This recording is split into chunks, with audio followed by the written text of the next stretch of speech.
Only very recently are we starting to realize that ADHD also affects people's emotions, and if left untreated, 70 to 80% of people will develop chronic anxiety and depression. My name is Dr. Mashru. I work as a consultant psychiatrist specializing in assessing and managing adults with ADHD. I work both in the NHS as well as private practice at the private therapy clinic.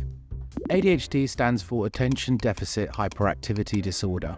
People with ADHD display a consistent pattern of inattentive symptoms plus or minus hyperactive and impulsive symptoms. There are three types of ADHD. Combined type, which is the most frequent, where patients will describe both inattentive as well as hyperactive and impulsive symptoms. Second most common type being predominantly inattentive type, where the main clinical picture is around inattention. And the least common is the hyperactive type, where the main clinical picture is hyperactive and impulsive symptoms. In order to be diagnosed, you have to have the presence of symptoms, and it also must severely impact your functioning in day-to-day life. People with ADHD might have difficulties with their education, employment, having difficulty sleeping, having difficulty in their relationships. They may describe what's called emotional dysregulation, where they struggle to control their emotions and are very prone to high levels of anxiety and depression.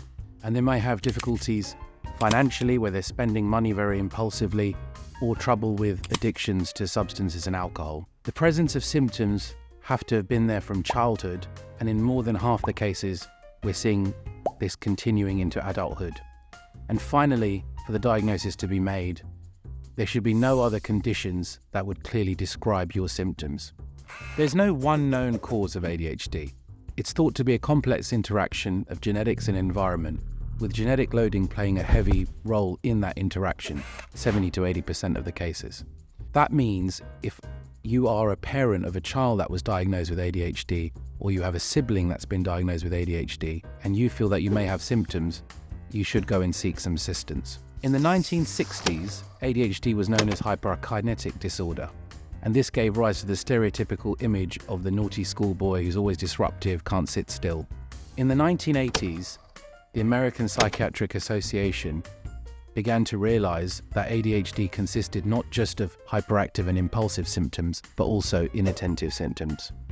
In the 2000s, we have started to classify ADHD into the three different subtypes: combined type, predominantly inattentive type, and hyperactive and impulsive type. And only very recently are we starting to realize that ADHD also affects people's emotions, and if left untreated, 70 to 80% of people will develop chronic anxiety and depression, possibly with suicidal ideation. With regards to the symptoms, there are broadly speaking two categories of symptoms. There are 9 inattentive symptoms and 9 hyperactive and impulsive symptoms. In order to score in each category as an adult, you have to score at least 6 out of 9. But you don't need to score in both categories because there are different types of ADHD. With regards to the inattentive symptoms, these can be broadly speaking broken down into 3 different categories: problems with focus and attention, problems with working memory, and problems with organization and executive dysfunction, i.e. the ability to carry out tasks in a timely manner. The most common of these symptoms would be procrastination in my clinical experience.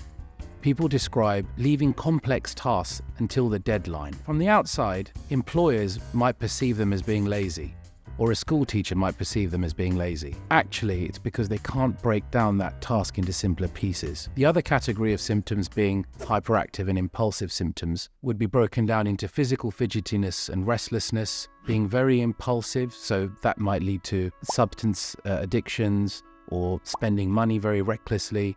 On a social level, it can look like interrupting people in conversation very often, blurting out answers before questions are complete. It's described by patients as a feeling of internal restlessness, where they're constantly feeling restless and feel the need to be doing something all the time. There are different areas where it can impact someone's functioning, from education to employment to emotionally, where people have high levels of anxiety and low mood. It can affect someone's ability to sleep because their brain is racing and thinking of so many things they can't switch it off at night. It can cause people to spend money very recklessly as well and get into significant debt. It can also affect relationships.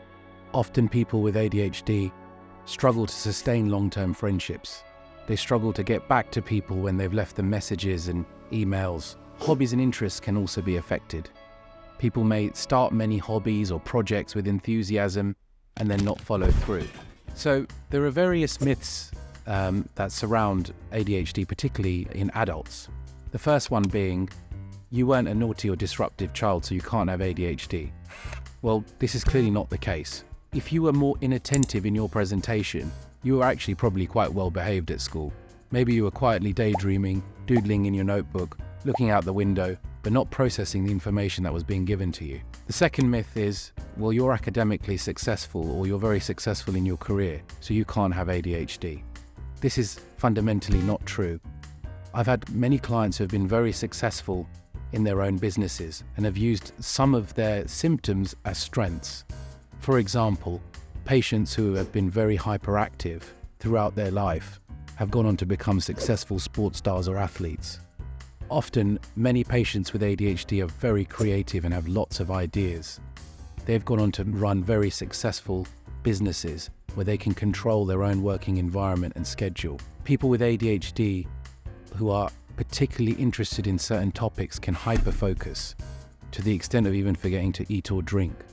So I would look at this as more of a condition where people struggle to regulate their attention as opposed to have a lack of attention in everything. We are now seeing the tip of the iceberg, in my opinion, in terms of diagnosis of ADHD in adults. We're also realizing that it is much more than just difficulties with attention and hyperactivity and impulsivity. 70 to 80% of patients with adult ADHD, if left untreated, will develop chronic anxiety and depression. So just to recap, we've discussed what is ADHD, we've discussed how it can present, namely with inattentive symptoms, with or without hyperactive or impulsive symptoms. It is extremely important, if you're experiencing any of these symptoms, to be assessed by a medical professional urgently, because these symptoms are very treatable and manageable, and you need not keep going on suffering without help.